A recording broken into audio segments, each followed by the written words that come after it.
Welcome to the Master Your Mix podcast, helping engineers, producers, and artists create professional recordings and mixes, even from home. I'm your host, Mike and Davina. Let's get started.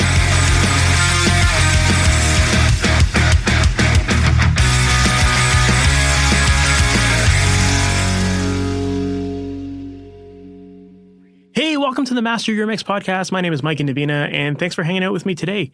Today, my guest is Matt Bishop, who is a producer, recording engineer, mixing engineer, who has worked with artists such as Taylor Swift, The Killers, U2, Two Door Cinema Club, and a whole bunch more.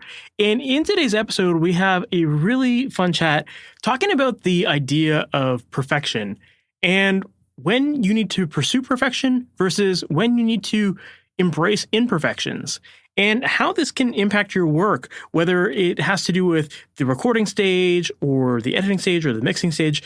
It's important to be able to have a clear idea of when things just sound good and when they're good enough versus falling into this continuous cycle of, being in this perfectionist trap where you're just nonstop searching for problems and creating problems that aren't really problems and never ultimately finishing your work. I know a lot of people that suffer from perfectionism like that, and they just never get stuff done. So in this interview, Matt dives into a little bit about his process for dealing with that and ultimately how to know when things sound good.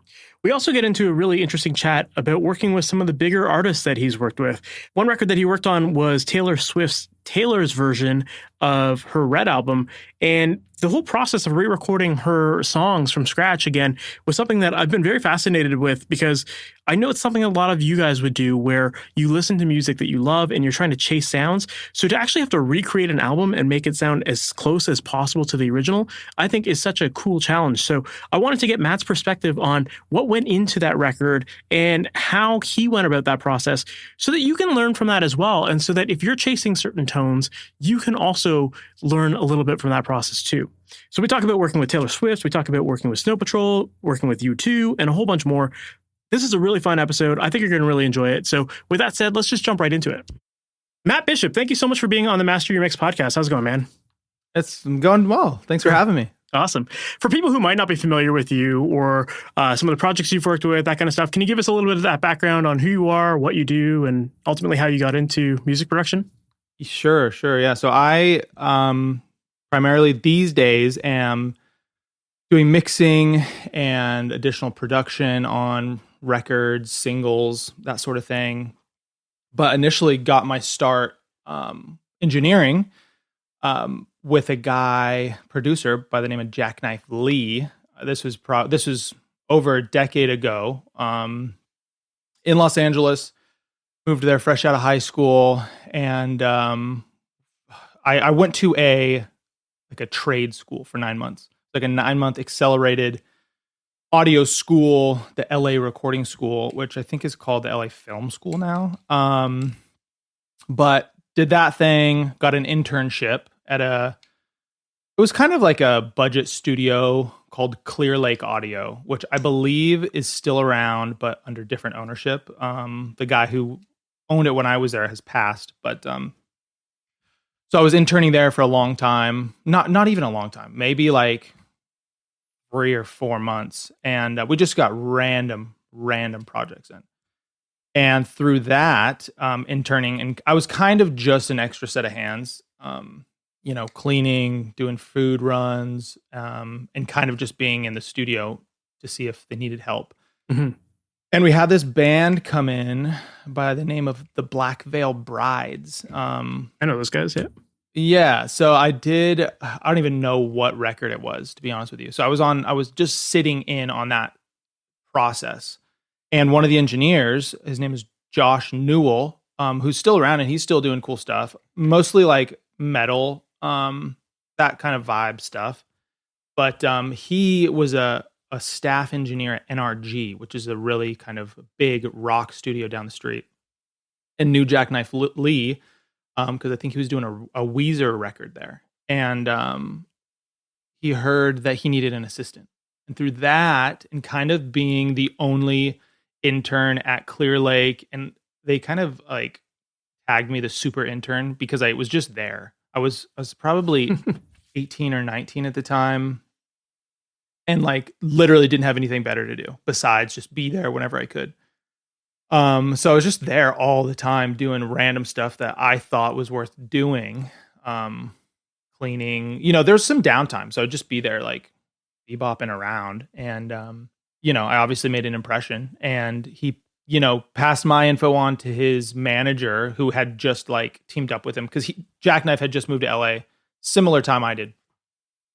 Long story short, I was hounding him and like, hey, like, let's link up, blah, blah, blah. We met. I think the first time I met him, he was working on the latest single for Snow Patrol. And I was a big Snow Patrol fan at the time. So it was just like this, because all the projects I had been involved in to that point, I guess apart from the Black Veil Brides, was just like, just random stuff. Like, and not to dig on any of the people doing these projects, but the passion on my end was not there. It was just like, oh, cool. This is like the recording process, and I'm seeing it, and this is like real world stuff.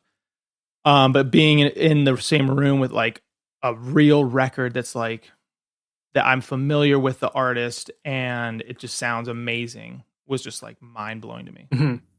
Anyway, that was my first experience with Jackknife, and like he was working with another engineer at the time, Sam Bell, who's I learned a lot of my skills from as well. But long story short, 10 years later, I was still working with him, making records, and just recently have kind of gone off and done my own thing. That's awesome. So did you know all along that you wanted to get into the studio, or was like you're a musician, right? I'm assuming. Yeah. So I kind of started, this is interesting too. I kind of grew up. So I'm 32. So a lot of like the music I was listening to in high school and was like the emo bands, and like, it was really like rock music, indie rock. So that was like my jam. And at the time, there was this artist, his name was Play Radio Play, who was like, none of this music has aged very well. So listening back, I was like, wow. Anyway, in my mind at the time, I was like, oh, this is cool. And he's doing it all himself. So that's kind of when I got into, I got my own Pro Tools rig and like started making my own music. And at that point, it was like, oh, you know what? And I did some shows, and it's like, I'm really more into the creation side of it, and the I guess the back end as opposed to like the performance. I just felt so much more at home in the production side of things. So through that, I thought, the way into production is engineering, and which I guess it's just different for everybody, but for me, I thought that's the way in, like engineering, work with a producer, and then at some point it'll naturally progress into production, which isn't necessarily the case, but I think back in the day, that was kind of the traditional ladder that you would climb, right? 100%. And these days, I don't think that is as much the case, but that was my understanding of it. So I was like, this is what I'm going to do. And, it's worked out great for me. Yeah. And I'm very thankful, and, that I have a career in music through this whole process, but that's how it worked out for me. And I guess mixing and additional production is kind of where I've settled into my niche, my comfortable zone. I used to, like I said, I used to work with a lot of artists in the studio, but it's hard work. It's really hard work, for indie bands that, have some amount of money to pay you to record their record. It's never, I mean, this is not true. This isn't a true statement, but it's never enough money to justify the amount of work you're putting into something unless it like blows up, and then it all's worth it. And that's fine for projects you're passionate about. And that's what I was doing for a long time. But then it gets to a point where it's like, okay, I need to, I guess, think about this realistically, and I can't spend this amount of time on a project if it's not fruitful. And, because I have a family, I've got all these things, real life starts happening, and you got to balance your priorities. And I guess this niche is kind of where I've been able to balance my priorities and still do be what I'm passionate about and what I love, I guess. For sure. It's interesting because you talked about how that first experience working with Snow Patrol was kind of like an eye-opening experience for you. What was it about that project that you felt made it feel different than all those indie bands? Like, was it just that there was more time to work on things because they had bigger budgets, or was there something else? I mean, for me, I think ultimately it was the talent involved. It was like, with recording back at Clear Lake, it was just like the musicianship was great and it was, it sounded awesome.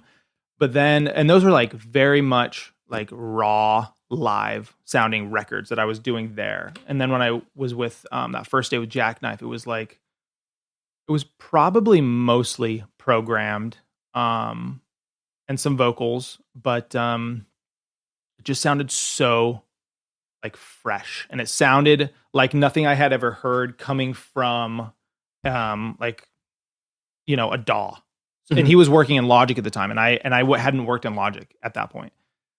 Of course, I told him I did because I really wanted to get this job. But it was just this moment of like, holy crap, this sounds like the radio, or this sounds like something I would hear, just walking down the street coming out of a freaking, I don't know, store, It was just really exciting for me, that moment to hear, I guess, I'd call it a pop song being made. But Snow Patrol's kind of blurs the line between pop and a rock band, I guess. Yeah, that's cool. Yeah, and that makes sense. I mean, anytime you're dealing with serious musicians, you're gonna, it makes the whole experience so much easier. You're not sitting around waiting for someone to like learn their parts and, like dial in tones without knowing like, anything about their gear and all that kind of stuff. Like when you reach that level of a professional musician, it definitely makes that whole process so much easier because a lot of the work is just done by the fact that you have people who know what they're doing, right?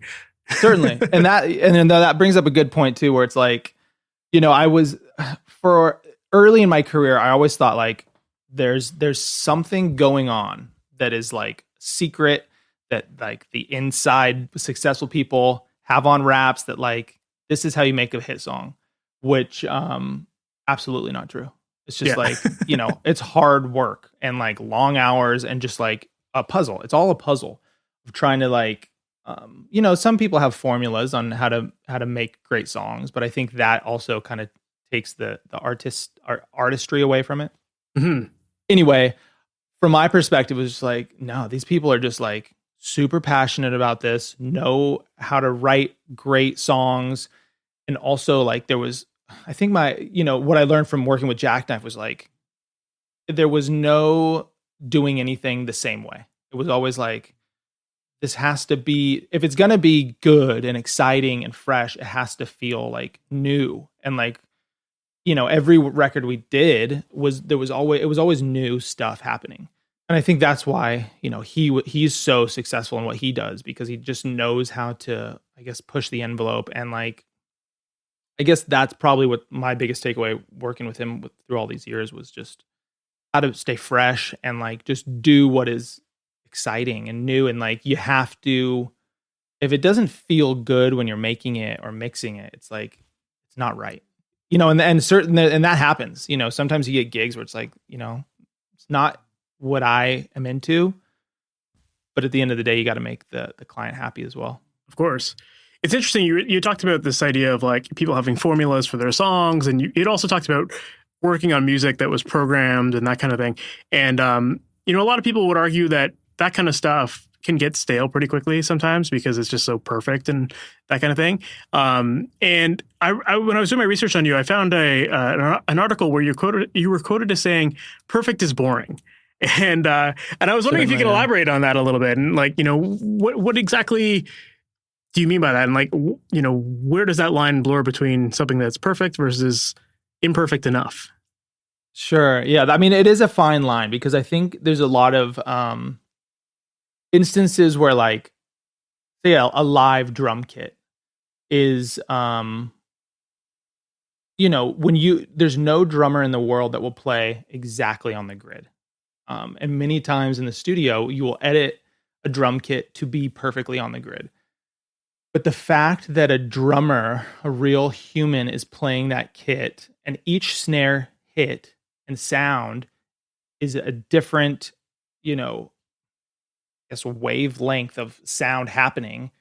There's a randomness to that, and I think you cannot capture the same energy of a live kit with just samples. And samples certainly play a big part into getting a good drum sound.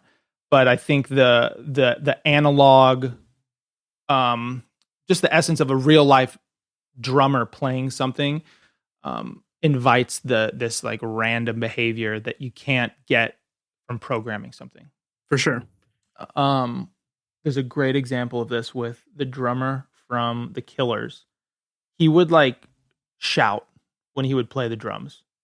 And on the record, Wonderful Wonderful, I can't think of the song at the moment, but you can hear him like shouting, random like shouting in the background. What is that? That's the drummer just like shouting when he's playing. And to me, those are like the moments that are like, wow, that was like the special moment that you're not going to get programming it.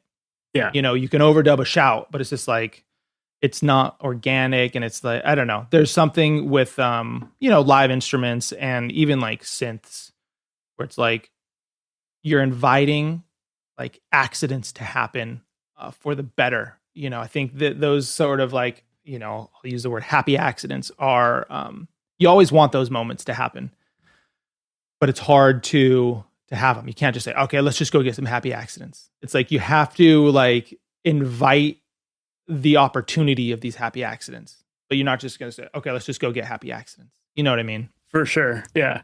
It's interesting because like a lot of people would see that kind of stuff and think of them like, I guess as imperfections or, it's like not 100% pristine quality or whatever.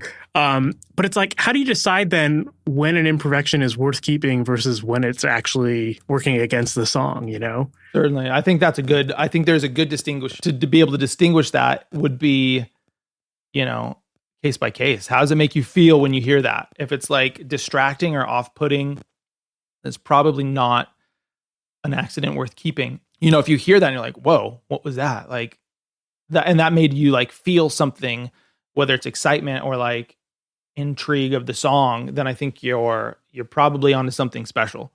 Mm-hmm. Do you find that, does this like pursuit of embracing imperfections, does that apply to your mixing philosophy as well? Like, or are you the type of person who spends a lot of time on a mix because it has to sound perfect, No, that's a great question too. I think with mixing, there's certainly the another fine line between like, there is a like clinical part of mixing where it's like, okay, these frequencies just are not working together. So you've got to like figure that part out and like get that part out of the way. Like, okay, now sonically, this is working. How can I now make this feel exciting? How can I elevate this song sonically to make this feel more exciting than it already is? Because if you've got a great song, the mix is supposed to just elevate that. There's no way you're going to mix a bad song and then it's good. You know what I mean? And I try to tell people that, where it's like, if the song's not good, the song's not good. The mix will help it sonically, but you're not going to make a good song or bad song good with a stellar mix. Anyway. Yeah. So once you kind of get the sonic stuff out of the way and like sonically it's clear, whatever, I think at that point, you've just got to experiment, whether it's effects. Sometimes I'll go out of the box and like, weird pedals going on, strange automation. I think those are the times when you're inviting accidents to happen and hope that something, is elevating the song. For sure. Yeah, because I think that like one of the things I hear very often from a lot of home studio enthusiasts is that like they're working on their songs and they're trying to mix them, but then they're like on this like continuous pursuit of perfection with their songs. And because of that, they never finish their songs because they're just like almost searching for problems to solve, and like it just becomes this spiral of like creating new problems for the sake of having problems to solve and never finishing a mix. Right. So I'm curious to get your thoughts on that, like, and how you prevent yourself from reaching that point of overanalyzing a mix or a production. I think, I think that is such a common um issue, and it's also an issue that's like it's fun. In my experience, it's kind of like fun to keep working something, but there's also the reality of once this is done, if people don't like it, that's on me. So it's like if you don't put something out, it doesn't give people the opportunity to not like it. Anyway, I think from experience, you know when to call something done. And it's not as easy as I think for artists doing their own records, like from recording, mixing, all the way up to mastering sometimes. I think it's exponentially harder for them to say, okay, this is done. When you hand it off to somebody to mix, to master, you are, trusting that person to tell you like, this is done from my perspective. And, if you're hiring somebody that's great at their job, then that'll be apparent. But I also, I also tell people it's like, you don't have to do everything. You don't have to mix your record. And there's people who are passionate about mixing, like myself. It's like, songwriting is such a monster of a task. So to think that you could, some people can, which is insane, but to try and do everything is really, really asking a lot of an artist to do. So I don't recommend it because it is also a lot of, you just got to dive into the weeds of stuff that a lot of stuff is not exciting to artists, like filtering out resonant frequencies. It's like, that's not super inspiring when you're trying to like write a beautiful song. Some people it is, but anyway, that's kind of my perspective. It's like, don't be afraid to hand your song off to somebody to like really say, okay, I think this sounds done. And if it's a different version of what you thought, but it sounds super exciting, then maybe it is done.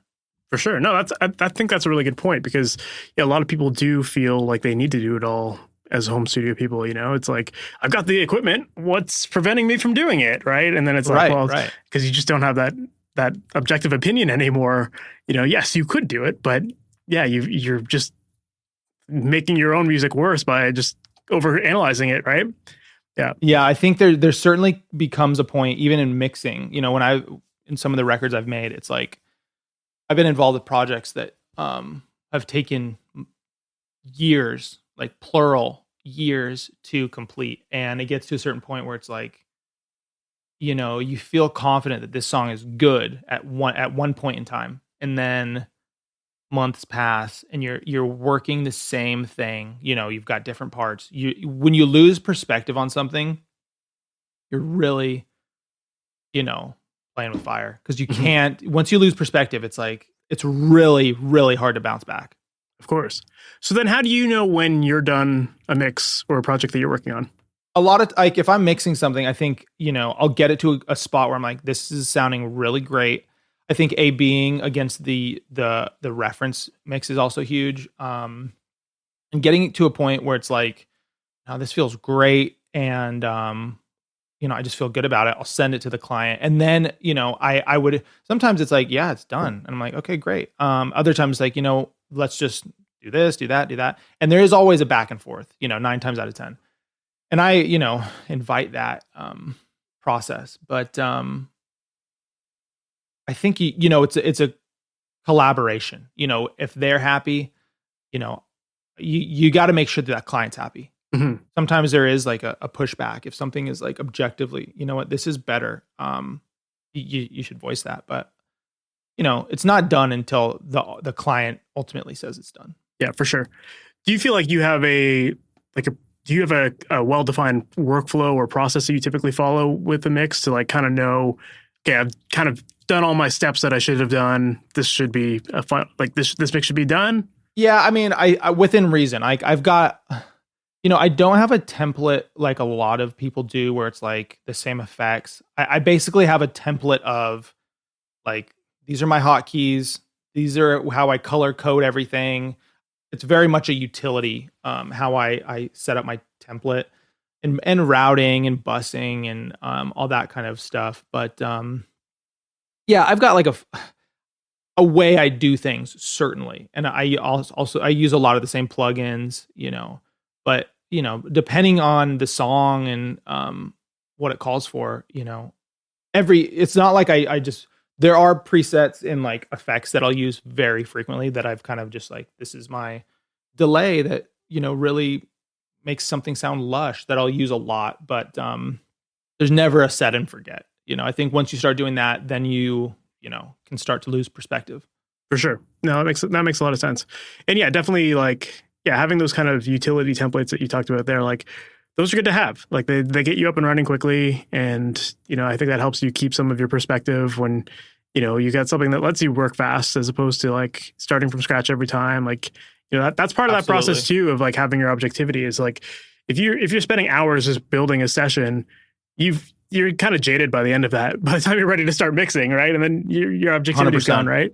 Yeah. That's a good point. I really do like, I think I do my best work before noon and like I wake up early. I try and work really quick because once you start doing stuff that's like tedious or, maybe not as fun, like tuning vocals, like sometimes tuning vocals is great. You get in the zone, whatever. But I really try to work quick to keep that like fresh, like excited about the song, just to like, it's a push and pull. You want to feel the song, and you want to be really apparent to how it's making you feel as you make changes to it. So I find later in the day, I really have to like take a break. Usually I take a break like after I pick up my daughter. I'll probably be in the house for probably, I don't know, 4 or 5 hours, and then I come back, and then it's like, okay, I'm good to go again. But come like 3:00, it's like I just need to like peace out for a little bit, just to like rest my ears. I'm constantly resting my ears, but I think really like stepping out and like just resetting your mind is really helpful, just to have the same coming into it with a fresh perspective. Yeah, I think that's really important to like schedule those kind of like ear breaks, and just that does help keep you fresh. Because yeah, if you work on audio all day, like as much as we all say like we love music, it's like, yeah, we love music, but when you're trying to be critical about it, you have to have fresh ears, and you can't have that like tired feeling at all. 100%. Yeah. Awesome. I'd love to shift gears and talk a little bit about some projects that you've worked on. And one that I'm very curious to know about is, I know you worked on the Taylor's version of Taylor Swift's Red album. And from my understanding, the goal of working on that, or the goal of that record was to have her re-record all of her old recordings and kind of get them to sound very similar to the originals. And I'd imagine that was quite a challenge working on that record. Can you tell us a little bit about that process and what that was like? Yeah, it was interesting. I remember seeing it like come up on the calendar, and I was so like, how's this going to work? Is Taylor coming to the studio again? Because that was like a wild experience. Super sweet the first time around, but it was very much like, it was fun in a way because it was mostly just me and Jackknife going back into the original session. I don't even know if we had the original session, to be honest with you. We had the stems for sure, and just kind of reverse engineering these sounds. And there were instances where we thought this is actually better. That said, the whole goal was to remake the song, the same spirit, same everything. So in that instance, I replayed the drums, which is pretty cool to be able to say I was playing drums on a Taylor Swift song. But replaying all the parts, and Taylor, she sent the vocals in. So she didn't come to the studio. What else? I think we had a different mixer do it, and it was tough work, but it was fun. It was really fun. And the first time we did the song, I think it was just so quick. She came in for a day. Because you did the original? Yeah. Okay. So we did the original and the reissue, and I think that was the case for most of those. She wanted to get the same people involved. Makes sense. But yeah, the original recording was like she was here for a day, literally one day, a few hours, with Gary Lightbody from Snow Patrol, and like just pumped out this amazing song. And we worked on it for a few weeks after that. But that was it. And I think that's one of those things, it was just so quick and like fresh, and it felt good. That's very cool. I don't know how many songs she wrote for that record, but it's just goes to show, it's like, you got something good, just roll with it, and like, yeah, don't work it too much, or it's gonna lose something. That's awesome. Yeah, I was very curious about like the Taylor's version of the record, because to recreate a lot of those sounds, I imagine would be quite the challenge. Like I figured that, and I've been trying to look into it. I haven't found any information about this online, like with any of the Taylor's versions. Like, I was curious if people were just simply referring to like old session notes and trying to like use the exact same gear and same settings or that kind of thing, or if it really was just like starting fresh but chasing a sound. I think it was certainly starting we had the files, so we could A/B against like, sonically what we were shooting for. It wasn't like there was a lot of like, okay, the stereo mix is different. But it was like, as you would seem of, okay, here's the drum sound. We got to get that close to it. And, ultimately from my perspective, it was like redoing the song with the same spirit. Stuff is going to be different. You can't replicate it exactly. Yeah. Even if you had the same gear, it's just going to be different. But yeah, it's just reverse engineering from the ground up for the most part. And, gear, we would probably like, if we got close to the tone and it wasn't right, maybe try a few different guitars, but, it wasn't like, okay, we had to use this mic pre, we had to use these mics, we had to use so-and-so. It was very much like,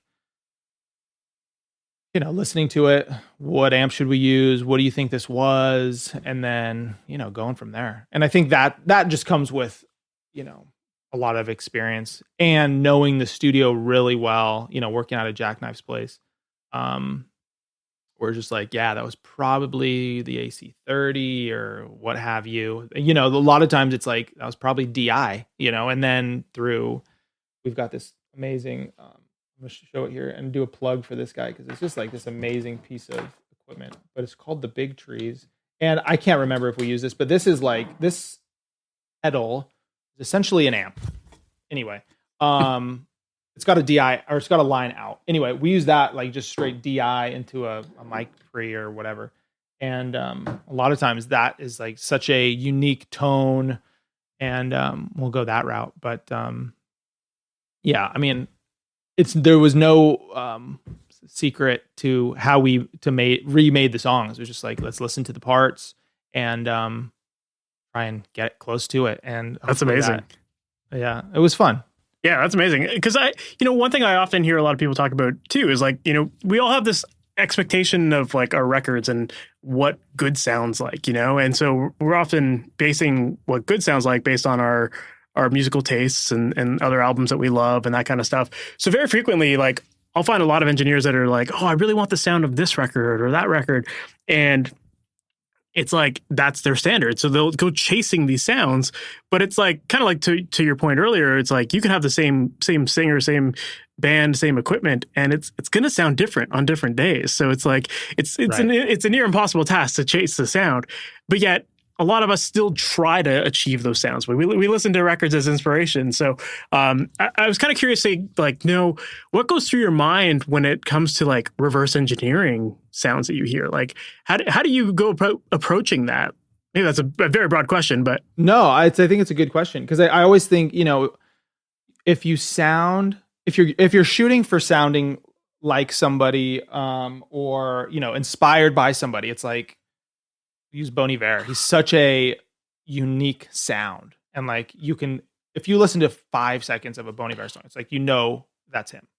But if you are using him as inspiration, but you just sound exactly like him, there's no point. Like it's almost boring. Or to me, it's like, I wouldn't say offensive, but like, what are you doing?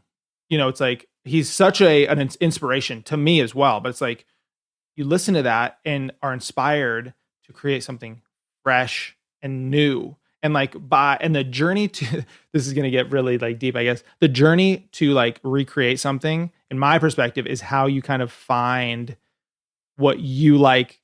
You're kind of getting those moments, the character that you like, but also imparting your own character into something that somebody else will hopefully be inspired by. There's no, I think that's the beauty of trying to copy somebody. It's like through the process, you will find your own unique identity and character in a song, or, you know, the sonics of it. I guess to answer your question, it's like being involved in making records for such a long time. It's like, I know how to achieve the similar sound, but it's like, I guess it's more than the sonics, and it's a lot of the feeling that you're getting from what you're trying to achieve. And like a lot of times it's like, listen to this reference and it'll be like a drum sound or whatever, and it's like super tight, super dead. And then you do that, and it's like, okay, well, this isn't really fitting with our song, so let's just adjust it to match our the character of this song. So it's like you have this starting point, and you can match it, you can get it, but maybe that's not what the song calls for. So you use that as inspiration and then adjust it accordingly, and then it's something new at that point. Yeah, I think that's a really good point. Because another thing I see a lot of people struggle with is this idea of they'll listen to a reference track of a song that they love, and typically it's a song that they love because they've heard it for like a decade or whatever. You know, it's like it's kind of nostalgic, and because of that, they love that song. But then if they chase those sounds, it wouldn't sound like something modern. So it's like this balance of like, you know, sometimes chasing that old nostalgic sound versus this modern expectation of what music should sound like. And there's a fine line there as in terms of like, you know, yeah, how far do you want to go with chasing a sound versus, you know, Certainly. adapting, right? There's some really terrible sounding records that are amazing records. You know, I think the Ramones is probably a great example. Like, there's such a sonic character to them, but by today's standards, it sounds terrible. But that doesn't, you know, so it's like, that's a great example of like, you know, pristine sonics doesn't make a song good, you know? Yeah, it's true. Yeah, it's like I even think about like a lot of the like the old soul music. Like I love like a lot of the Motown stuff, but those recordings, they sound horrible. But then like it's like if you had like Usher these days trying to sound like Motown back in the day, you'd be like, what's this like basement recording that he did? You know, it sounds so weird, right? No, it's a really good point. And it's funny too. We're trying to, you know, I do this a lot too, is trying to chase a lot of those sounds, but it's like, in chasing it, you get a whole new sound, but there's no going back to that time and recording the tape in this, you know, dingy studio with the old reverb or a room that's like reamped or something. So all you can do is try your best and hopefully like get something that excites you the same way or in a new way. You know, that's all you can hope for. Of course. Yeah, that makes sense. Well, another artist that you worked with that I'd love to ask about is U2. So you got to work with them as an engineer and as a mixing assistant. You know, when working with a band like that who has such a iconic classic sound, what's the process of working with them like in order to like try to honor and preserve that sound? Like, was it the same sort of idea as like kind of with this Taylor record where you're kind of just still trying to chase some of that classic sound, or was it just like, let's just roll with this and embrace the new sound that they've got or something current? That's a good question. I think with like a band like that, you know, we were trying to make a record that was fresh and exciting. And they are an artist that will sound like U2 regardless of what you think they should sound like or want this song to sound like, or the sonic character. Like the second the Edge picks up a guitar, like that's the Edge playing the guitar, which is pretty amazing because, you know, a lot of people chase his sound, his, you know, dotted eighth note sound, but it's not going to sound like the Edge playing unless it's the Edge playing. And it was pretty insane to be in the studio with him playing because it's just so iconic. And they're just insanely talented, passionate people as well. It was that was a really hard record to make, only because it's hard to match the same passion that they have. In all honesty, how so? Like, what do you mean by that? Just like, you know, they they want they are U2, you know, one of the biggest bands in the world. So they have high expectations, as do we for ourselves when making something like that. So it's just like, I don't know. I think it's managing your the pressure you feel to make something sound worthy of being a U2 song. And they, they're just always in the studio, new ideas all the time. And it was a hard process because every idea that they had was a good idea. So luckily for me, I was the engineer, and it wasn't my job to say this is better. I was just there kind of like experiencing it all. It's just, there were so many people working on that record as well, and everyone had good ideas. And with someone like U2, they entertain every idea. And, their process is through entertaining every single idea, the best one should come out on top. And, whether that works, is hard to say. It's just, it's hard to keep perspective. And, that's ultimately for them to decide, as the artist. Yeah. Yeah. I imagine that would be a challenge because like if every idea is a good idea, you're like, oh, we should record this, but yeah, I guess, that's why they hire the producer to make that call. Right. Yeah, no, absolutely. And, it was certainly such a huge learning experience for me, but, challenging as well. Yeah. Yeah. And I also imagine too, like kind of going back to what we were talking about earlier with like the indie band versus like, a band like U2, like those are giant extremes, right? But like a band like U2, they're so well oiled, and I'm sure they probably come along with their techs and everything, and it's just like they're gonna sound like U2 because they've got that history, they've got the people, right? There's that team there, so it's pretty amazing. There's Edge has his guitar tech. His name's Dallas. He's pretty legendary. He's worked with so many legends. Anyway. Any sound from like the past, I don't know, probably decade or so, you say a day or a date and a time, Dallas will probably have the signal chain from beginning to end, so you can pull up that sound and recreate it. It's pretty amazing. Like when you say like a date or time, do you mean like a reference to like some other artist, or like no, like you say January 2010. At 4:00, this sound, what was it? And you'll be like, oh, give me a sec. And you'll like pull up a picture of the pedals and like what mics were being used and what amp. It's ridiculous.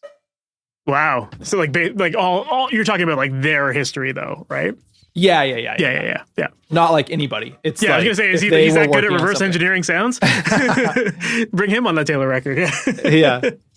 Yeah, that's amazing. But I guess at that level, you have to work with the best of the best. And like those people are clearly documenting everything because, there's so many gear aficionados and whatnot that are, studying all of that equipment and people want to know, right? So like somebody's got to document it and do something with it, I guess. Yeah. And I, sometimes he's like, it's, sometimes it'll be like, we need to find this pedal, and he just can't find the pedal. So it's like this crazy goose chase to try and find this pedal that is out of it. They don't make it anymore. And, maybe there's one on reverb or something.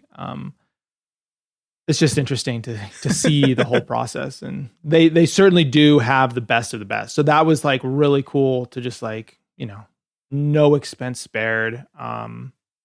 There's no real deadline. The deadline is the song has to be done. Once the song's done, then the record's done. A lot of times it's like, we have 3 months to do this record. And we don't do it in that time, we're out of money type thing. But, their goal is to make the best thing that they can make. And, that's it. Which is, pretty cool. Yeah. And I imagine too, that like, when you have an artist like that, who like you said, like every idea is a good idea. Their tones are probably amazing to start with. It's possibly arguable that like the mixes are fast for a project like that because everything sounds good, or maybe because there's that pressure there, they take longer. So what was your experience there? That, for I think the whole record, who mixed it? The guy at Electric Lady, who also did Adele, blanking on his name, A-list mixer. But he was also mixing in real time as we were like working on it. So like if we finished, if like at the end of the day, send him the files, he'll mix it so they have something to listen to come the morning. So it's pretty intense in that regard, where it's like, and to their points, like they have the luxury of being able to listen to something that sounds absolutely amazing, when they wake up the next morning, to be like, well, does this work? How does this make me feel? So that's how that worked. And he had an assistant who was helping him mix as well. I can find his name really quick. Tom Elmhurst. Yeah, that's cool. And that's actually very impressive. Like to have that kind of like conveyor belt sort of system of, record it, and then the next day it's mixed by a professional engineer. That's essentially. I guess you only get that at that level of musician. Certainly, they had Electric Lady booked out for like a few months straight, which was pretty cool. They put you up in a nice hotel in New York. The whole, it feels very like working with rock stars. So that was pretty cool. Yeah, that's amazing. I love it, man. Right on. Well, I don't want to take up too much more of your time, but one question that I always love to ask people towards the end of the episodes is, in your opinion, especially now that you're doing this more, you're mixing more, your focus is way more on mixing these days. In your opinion, what ultimately makes a great mix? I think it's got to a good mix. It's hard to answer that question without hearing the rough mix, but I think a good mix should only should sort of be invisible. It's like you want the song to be the best version of itself possible. And if I'm focusing on how good the sonics are, then that's probably distracting from the song. There's certainly amazing songs that are mixed amazingly well and like that I study and love to listen to. But if a song just sounds really freaking good, it doesn't make the song good, if that makes sense. Absolutely. My whole goal with mixing is to really just elevate the song as much as I possibly can. And that sometimes means making things sound worse in specific situations. But if that's what the song calls for, that's what the song calls for. So a good mix is a mix that's elevating the song to its highest potential. And it's kind of maybe that's a cop-out answer, but that's how I go into each project is how I can make this feel more exciting. And many times that does mean sonically it's clearer, it's crisper, it's brighter. All these words that people use in mixing, warmer, whatever. A lot of times it is all those things. But there are also instances where that guitar's too bright. Let's muddy it up a little bit. Those vocals are way too clean. They sound too pretty. Let's throw a distressor on there and cut off some of the highs so they are a little blurry. It's really just trying to elevate the song, squeeze as much character out of that recording as possible. And sometimes that also means like breathing character into it if a song is, lacking that. So for sure, it's a very broad spectrum, but that's my answer. No, that's great. But I love how you mentioned like sometimes it's making a sound worse, or whatever it takes to elevate that. And I think that circles back to what we were talking about earlier about that idea of perfect is boring. Sometimes you have to, you got to mess with something just to get it to sound cooler and make it more exciting. So I think that's a great spot to wrap up. If people want to learn more about you or follow you online or maybe even work with you, what's the best way for them to do that? Yeah. I've got a website, MathBishop, MathBishop.com. I'm also on Sound Better. Shout out to Sound Better. And Math Bishop is basically where you can find me on most platforms. Apart from Sound Better, I'm Matt Bishop on there.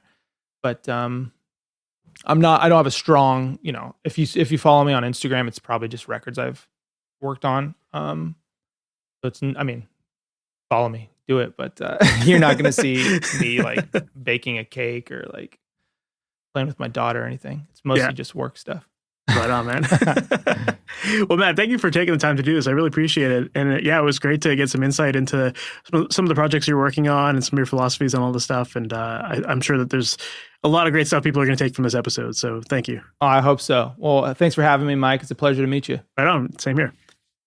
So that was my interview with Matt Bishop, and I really enjoyed that episode. I loved learning about working with artists like Taylor Swift and U2 and some of the behind the scenes stuff that goes on when you're working with massive artists. I thought that was so crazy that U2 basically had that like conveyor belt system where they can go into a studio and record, and then that same night, some A-list mixer mixes their song, probably makes it sound incredible right off that first mix, and then the next day it's done. Like, that is such a wild concept to me, and it kind of goes to show like what's possible when you have a bigger budget and you can afford to have the machine in place there, right? So definitely really interesting to learn about that. And I also thought it was really cool to learn about that Taylor Swift record and the process of chasing those sounds and going through that whole thing over and over again.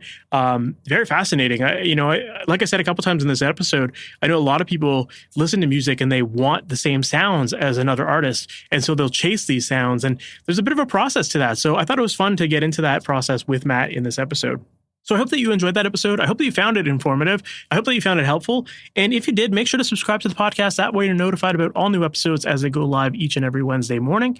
And if you're looking for additional help with your mixes and your recordings, and you're trying to get your songs to sound at a pro level, but you can't seem to figure out what's going on, why, no matter how many YouTube videos you watch, you can't get the sound that you're after.